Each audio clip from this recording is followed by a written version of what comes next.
Bismillahirrahmanirrahim. Alhamdulillahirabbil alamin wa binasna'il umuri dunya waddin. Alhamdulillah, hari ini kita akan melanjutkan pembelajaran daring kita yang akan kita sambung setelah kemarin kita sempat membuka dengan pelajaran akidah dan IPS. Maka hari ini kita akan memulai dengan sirah dan IPA, insya Allah. Sebelumnya mari kita berdoa memohon kepahaman dan kemudahan dalam mendapatkan ilmu dari Allah. Kita mulai berdoa. Raditu billahi robba wa bil islami dina wa bil muhammadin nabiyya wa rasulah rabbi zidni ilman warzuqni fahaman amin. Ya, alhamdulillah, hari ini seperti yang Ustadz tadi bilang, hari ini kita akan memulai dengan pembelajaran sirah.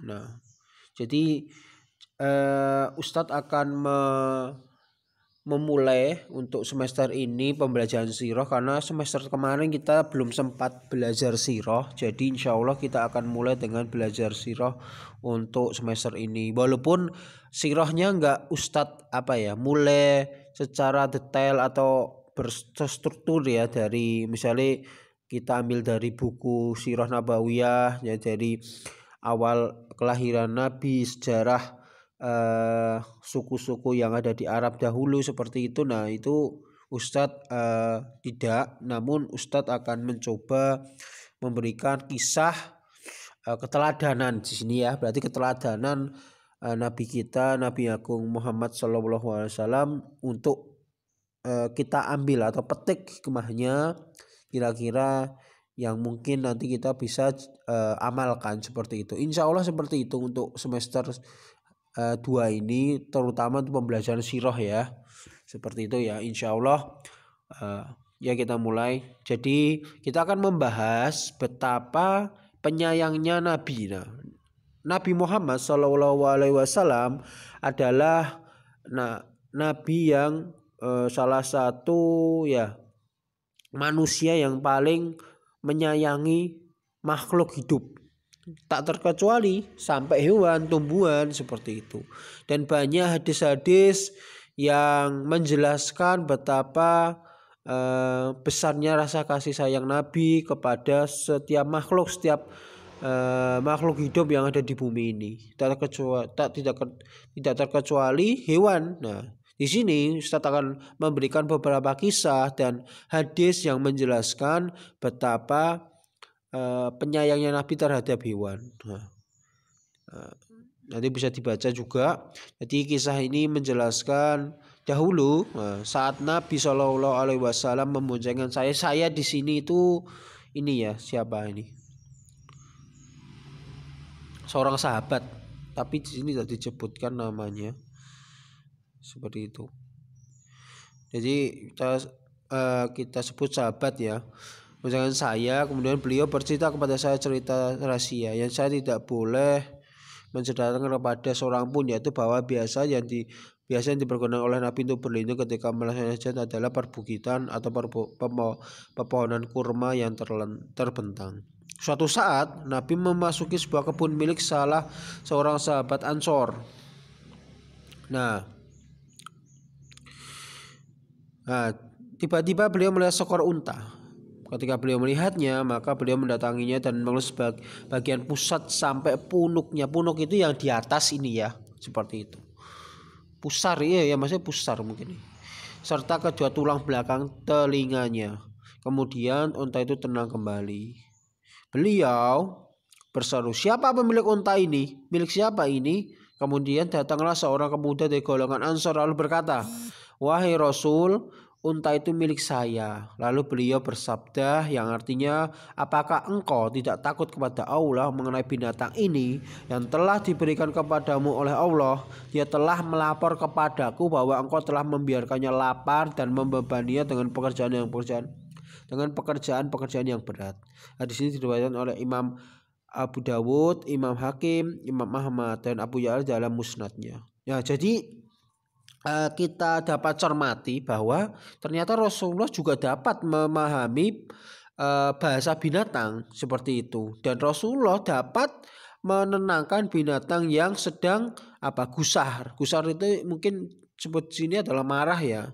Dikarenakan apa? Karena membiarkannya unta itu tadi lapar, dan ketika memang di kaum Arab sana itu unta itu sudah biasa digunakan sebagai kendaraan ya. Mungkin nanti yang pernah ke Arab abinya mungkin tahu ya, karena di sana itu unta itu dibebani dengan pekerjaan berat seperti itu, maka memang energinya ataupun tenaganya memang harus dibutuhkan sangat banyak. Maka makanan itu nggak boleh telat, karena akan sangat menderita ketika unta itu berjalan dari suatu negara ke negara lain tanpa dikasih makanan setelah sampai. Nah, itu akan memberikan unta itu penderitaan yang sangat besar. Unta itu ketika minum satu drum itu dalam artian satu drum yang mungkin kalian pernah punya warna biru itu loh ya. Drum sampah yang mungkin kalian pernah lihat. Nah, itu segitu habis kurma itu. Karena kurma memang dikaruniai Allah itu mempunyai daya minum yang sangat besar. Jadi mereka itu menyimpan minumannya itu di lehernya seperti itu. Jadi memang itu sebagai cadangan minuman. Jadi ketika unta minumnya sangat banyak. Tapi ketika dia sudah selesai minum, dia tidak akan minum dalam waktu yang sangat lama seperti itu, karena mempunyai cadangan minuman dalam leher itu ya. Nah, jadi dapat kita petik ya, pelajaran penting sini adalah kita harus memulai maksud Ustadz mempelajari lah dan meniru akhlak Rasul kepada hewan. Hewan itu adalah makhluk juga diciptakan oleh Allah untuk menjadi pelengkap manusia, karena kita semua itu butuh semua atas hewan ternak, hewan peliharaan kita butuh. Mungkin ada beberapa hewan yang beracun dan lain-lain. Nah, itu adalah ujian juga bagi kita, bagaimana tetap ada beberapa hewan yang bermanfaat bagi kita ataupun yang berbahaya bagi kita. Nah, itu adalah salah satu hikmah dari penciptaan mereka seperti itu. Nah, dalam kisah ini dapat disebutkan betapa mulianya akhlak Rasulullah terhadap hewan yang sering kita temui. Bahkan kucing itu adalah hewan kesenangan Rasul. Lalu hewan-hewan lain, Rasulullah sangat concern atau perhatian terhadap hewan-hewan tersebut. Karena Karena mereka adalah makhluk hidup juga, harus dihargai, nggak boleh dikasari, diusir-usir, itu kasihan mereka. Nah, selain itu ada kisah lainnya. Nah, kami ini para sahabat lagi menyertai Rasulullah dalam suatu perjalanan. Kemudian beliau pergi untuk memenuhi suatu kebutuhannya. Lalu kami melihat seekor burung yang berwarna merah dengan 2 ekor anaknya. Kami lalu mengambil kedua anaknya itu. Tatkala induknya datang, induk dari burung ya tadi datang, dia mengepak-ngepakkan sayapnya dan terbang menurun ke daratan atau ke daratan, menyiratkan kegelisahan dan kekecewaan. Ketika Nabi datang, beliau bersabda, yang artinya, siapa yang mengejutkan burung itu dengan mengambil anaknya, kembalikanlah anak ini kepadanya. Nah, hadis ini diriwayatkan oleh Imam Bukhari dalam Al-Adabul Mufrad, Abu Daud dan Abu Hakim seperti itu. Nah, jadi Rasulullah itu pun juga memahami betapa gelisahnya, kecewanya suatu binatang yang kehilangan anaknya seperti ini, seperti yang dikisahkan pada kisah yang Ustadz ini ceritakan, bahwa burung pun ketika anaknya diambil, dia akan merasa istilahnya itu gelisah seperti halnya ibu yang anaknya diambil oleh orang lain. Nah, maka dia akan khawatir, gelisah kemana mencari anaknya seperti itu. Nah, ini adalah salah satu juga akhlak Rasulullah yang mulia. Nah, mungkin bagi kita yang tidak terlalu memahami bahasa binatang ya, mungkin kita tidak punya hewan peliharaan atau mungkin tidak punya hewan ternak, tidak akan memahami betapa hewan itu juga sama seperti manusia, juga memiliki rasa kasih sayang, lapar, capek seperti itu. Walaupun mereka tidak diberikan akal, tapi mereka juga merasakan capek, rasa bosan seperti itu. Mungkin kalian pernah dengar kalau ada yang pernah lihat ikan, ikan yang kecil-kecil itu, cupang atau itu. Nah, itu kalau dia itu bosan, dia bisa mati. Stres, dia bisa mati seperti itu. Jadi memang harus diperhatikan dalam menjaga dan memelihara hewan, apalagi hewan-hewan itu adalah hewan peliharaan kita. Nah, itu semakin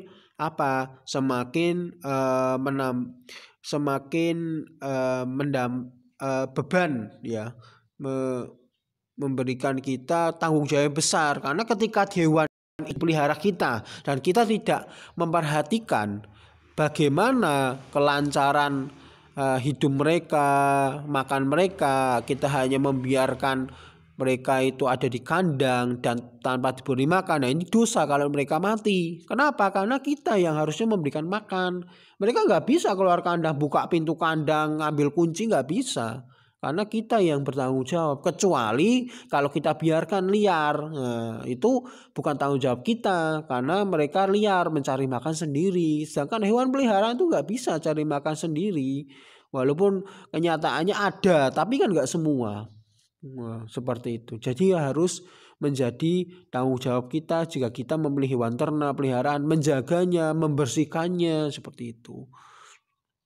Nah, berikut ada tata cara seperti cara merawat hewan ternak. Nah, ini dua contoh kelinci dan merpati ya. Nah, mungkin nanti kalau kalian mempunyai hewan peliharaan, mungkin ini menjadikan istilahnya itu pelajaran untuk mungkin diambil untuk diterapkan kalau kalian punya hewan peliharaan seperti itu. Kalau kelinci dan merpati. Nah, kelinci itu adalah hewan yang senang bermain, berlari-lari. Oleh itu perlu disediakan tempat untuk bermain dan berlari.